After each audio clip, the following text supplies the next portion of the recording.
Legends. All right, so because Etheria is on like China time, and they always are trying to, do updates on Saturday, which I expect now.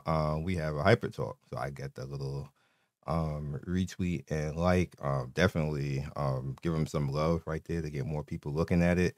So let's just go right into it.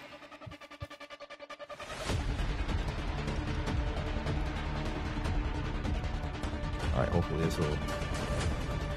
Okay. Waiting for Twitter to not be lame, or X, however you want to call it. There. I'm Marcus, joining you once again to explore the latest news from Etheria Restart with Chris. Hey guys, it's me, Chris, again, here for the third episode of Hyper Talk. Can you believe it's already been a month since Etheria launched? Marcus, want to share some of the incredible milestones we've hit? Absolutely. We've officially crossed 1.5 million downloads worldwide. Our Discord community has grown over 100,000 members who share strategies and stories daily. And the YouTube content from both players and creators has been amazing. We want to thank you for the incredible support. But honestly, these achievements are all because of you guys. Etheria shines because of your support. Speaking of appreciation, we've got some in-game goodies for you guys. Use the code Etheria30D for some in-game rewards. Word? Alright, let's jump into today's questions. First up, how often will Blessings Galore events last? Ooh. Will there be daily attempt limits? So we launched one of these events about 2 weeks ago, and we loved seeing everyone's enthusiasm. Your feedback has been invaluable to us. Going forward, stamina. We'll announce these events and 3 summons in advance currency. on our official Nice. platforms and in-game notifications. And the good news is that there's no attempt limit. So make sure to Okay, look so out they're for gonna these bring it back notifications and manage your stability often. wisely until That's then. cool. Hopefully next week. Next question. Are there description errors with the Revelation Halloween shells? Oh damn, it is going in with the good info. Explosive damage. We did have some incorrect buff descriptions that have been fixed in recent updates, but as for Frey's design, this is in line with the game. You need to max her attack and crit, and then pair her with Revelation to pull it off. Sure, it looks pretty powerful, but there are matrices in the game that can work with counter strategy. We'd love to see players work together to come up with these strategies. Everyone's also curious about balance updates. Will you establish regular schedule updates for these? And since D-Ting is incredibly strong right now, is he going to get nerfed? Balance is crucial for our game, so we don't make these changes lightly. Previously, we've only fixed bugs so far that impacted the game progression. Yeah, that's what they said Our normally. plan is to handle balance in between RTA seasons, so as for D-Ting, I can guarantee he'll stay powerful the entire season. He's not getting nerfed. This season. He's never been nerfed since launch and won't be touched throughout this whole season. See that wording? That means he get nerfed when the season over. Equipment during character development. In Etheria and United Front, does the game save whatever equipment you have on for these formations or not? That's a great question. Yeah, it does. It saves when you imprint in the layout. When you put it in, characters currently. yeah, you're saying it now. Manage these resources carefully to make sure that your defensive teams are running defensive gear and etc. Early on, you might find yourself constantly borrowing modules between characters and shifting around, but as you progress, this will get a little bit easier and you'll have a greater equipment collection. United Front works a little bit differently though. It only saves the equipment from your last deployed formation. Any changes made afterward won't affect this formation. If you need to update your equipment during the layout period, make sure to re-enter your formation and confirm the layout before the phase ends. A question about unions. What happens when a union president goes inactive, but all the other members are still active? Let me explain how union leadership works. After creating a union, the president can't be changed for the first week. After that, they can voluntarily transfer leadership to other members. If a president stays offline for more than 30 days and there's a vice president that has been active within the last 24 hours, they can start an impeachment against the president. So leadership will then go to the most 30 active days with the highest contribution score. About banner schedules. It should be Golden 7. Napoleon's banner has been updated pretty quickly. It should be less than Yelly that. took 2 weeks. What's the plan going forward? So in Etheria's early days, we didn't have as much Animus for diverse strategies. So in this phase, we kept banners coming a little bit more frequently. Now that we've built up the roster, we're stabilizing at 1 new banner every 3 weeks. Plus, each update brings more than just new banners, so expect new events and gameplay as well. Since we're on the topic of banners, can you tease any upcoming Animus? I was hoping you'd ask. I came prepared today. But before we dive into the details, That really let's take a should quick be look at 7 this days. beautiful 30 animated is show. way too Let's long. watch it together.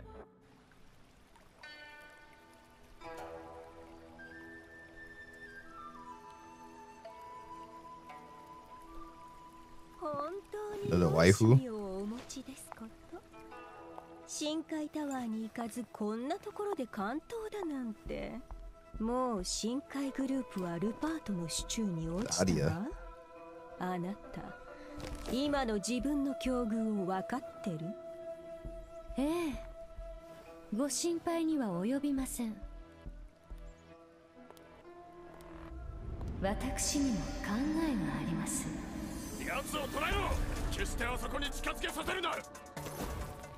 あなた方だけでですか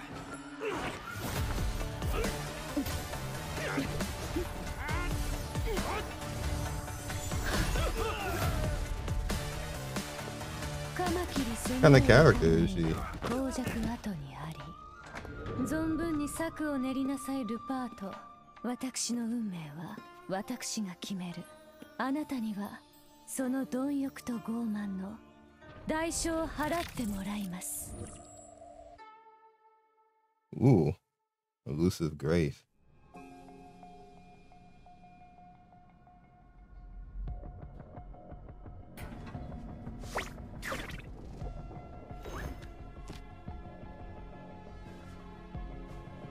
やっとおいでになられたのですね。El husbando. He got drip. He gonna be the LD. Wow, who's this elegant fighter? Even her combat style is so graceful and composed. Meet Fucho, one of Doki Entertainment's executive vice presidents. She's a tactical hub focused on turn meter manipulation. Let's check out her skill showcase together. 万物には価値があります。その価値こそがそれぞれの立ち位置を決めるのです。 Cute. 探り合いをしましょう。 Single. That's a shield? 契約の内容は決めさせていただきます。 Skill 1. Fuchu deals damage to a single enemy and advances the action progress of 2 random allies. At Nice. the end of an enemy's turn, if Fuchu does not have Serenity, advances her own turn meter. If Fuchu has Serenity, delays her own turn meter. All allies trigger Serenity at the end of their turn or when attacked, gaining turn meter increase and healing a portion of their max HP. If Fuchu triggers Moonlit Veil, she will not gain action progress. Oh, she's gonna go Skill crazy 2, with Fuchu Freya. deals damage to a single enemy 3 times based on Fuchu's max HP. Each hit has a chance to trigger Moonlit Veil for one other allied unit, always prioritizing the ally with the lowest current HP percentage. Ultimate, Fuchu grants all allies a shield for 2 turns based on Fuchu's max HP, then applies Serenity to herself for 2 turns, and increase speed to other allies for 2 turns. Fucho's skills and fighting styles are so refined. In that animation, we That was a just rough watched, transition there's right another there. good Animus at the very end. And cut man's Can you off tell us a talking. little bit about him? Absolutely. So the other new Animus you saw is Nahor, one of the 3 executive justices at EOS. Oh, he's a He blue. treats everyone with fairness, no favoritism, no prejudice, and ready to work together with everyone to fight. Did he just freeze? Let's check out his intro PV. 公正と無視。高尚な言葉ですね。そう評価されるとは光栄です。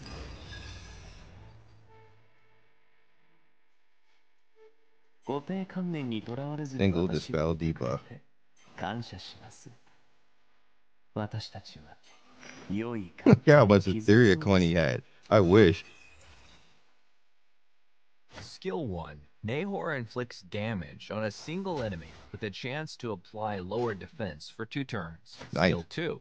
Nahor deals damage to a single enemy with a chance to dispel all buffs and apply block for 2 turns. Nice. Ultimate skill. Nahor deals AoE damage to all enemies with a chance to apply lower defense for 2 turns and freeze for 1 turn. Damn. Your second skill completely strips an enemy's buffs while preventing them from receiving new ones through the block effect. This significantly reduces team pressure in challenging content, whether facing powerful bosses in PvE or during extended PvP matches. Nahor can become a decisive tactical advantage for your team. Wow, these 2 new Animuses will join the game on July 10th. Also, remember at the end of the last Hyper July 10th at the same time? Do you have any more updates on this? Yes, I do. So since Etheria's official launch, we've I added thought he new just said- content as seen through Guild vs Guild with United Front, boss challenges such as Cage Rumble, and various event modes. Today, I'm excited to introduce a brand new PvE mode called Dreamscape. In this game mode, Hyperlinkers can use dream keys to challenge mazes scattered throughout the dreamscape. These mazes contain portals leading to different areas, which each will have unique gameplay waiting to be discovered.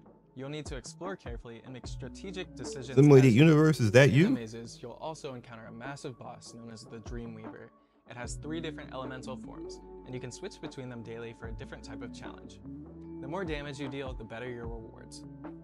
Finally, Chris, any updates on the official Etheria esports events? Absolutely. Starting late July, we're launching the first ever exclusive EWS. I thought he said in the beginning of the We'll video have that there were going to be like guests, legendary players, and one the top banner competitors all participating together. for 3 weeks. On top of that, They players mean can earn exclusive the banner tokens, cycle is such as just avatar double frames, characters in nameplates, 3. card borders, and more. Don't miss out. Oh, brother. EWS has way more than just competitions. There's so much more content. Everyone make sure not to miss out. Well, that wraps up this episode of Hyper Talk. Don't forget to use code Etheria30D for in-game rewards. That's all for today. See you next time. Looking forward to seeing everyone again. Bye, guys.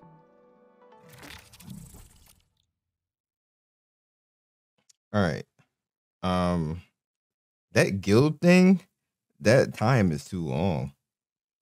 Like, you literally, it should be a week. If you aren't online in a week and you haven't said anything to anybody, then the vice president, or either the guild should dissolve or the vice president should take over. Like, you should start an impeachment on the 7th day, and then the 8th day, if the person don't come on, then the vice president takes over, or the guild just dissolves. Because if there's no vice president, then everybody's just supposed to sit there. Because nobody, like, the problem with that is that, say, there's a whole group of like people that are cool and everything, nobody's gonna be going into guild battle like GB3. Like that's problematic. That's a little bit too long. And the double banners, I know they got to get characters in the game, but 2 characters at the same time is rough. I was hoping that they would space it out a little bit. Like make a character every 2 weeks. Like that would be better. Like at the same time, that's rough. I hope that they space that out a little bit. Unless somebody's like forcing them to do that. That could be like an executive decision, but that's a lot. That's a lot. I didn't think they would do that again. But yeah, here we are. So it's pretty good. Some things that I definitely would like to see done differently, but you know, we'll see what we can do from here. So catch you guys later. Peace. Thank you for watching the video all the way to the end. Please like, comment, and subscribe. I love everybody who stops by. You guys always make my day with your comments. It's always funny and whimsical and gives me a reason to keep going. So be legendary, and I will see you guys soon. Peace.